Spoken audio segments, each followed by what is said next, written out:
लाहौर की फजा में कई रोज से आसमान पर छाई गर्दो गुबार की चादर ने लोगों को अजाब में मुब्तला कर रखा है। हर कोई आंखें मलता और खांसता दिखाई देता है। तिब्बी माहिरीन ने शहरियों को एहतियाती तदाबीर इख्तियार करने का मशवरा दिया है।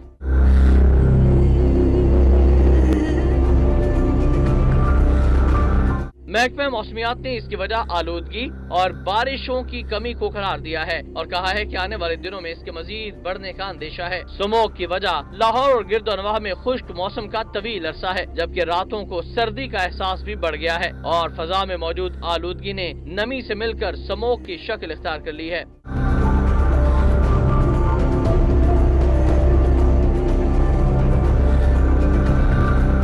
चीफ मेट्रोलॉजिस्ट ने बारिशें न होने के साथ साथ गर्दो गुबार, आलूदगी, गाड़ियों और फैक्ट्रियों के धुएं और धान की मुड्डियों को लगाई जाने वाली आग को इसकी वजह करार दिया है। तिब्बी माहिरीन ने बच्चों, बूढ़ों और मरीजों को गैर जरूरी काम से बाहर न निकलने की ताकीद की है। खुसूसन दमे के मरीजों को खुसूसी एहतियात बरतने का मशवरा दिया गया है। उनका कहना है कि बाहर निकलना मकसूद हो तो मास्क जरूर लगाएं और आई ड्रॉप्स इस्तेमाल करें। स्मोक का खात्मा बारिशों से ही मुमकिन है, ताहम बारिश का अभी कोई इम्कान नहीं है।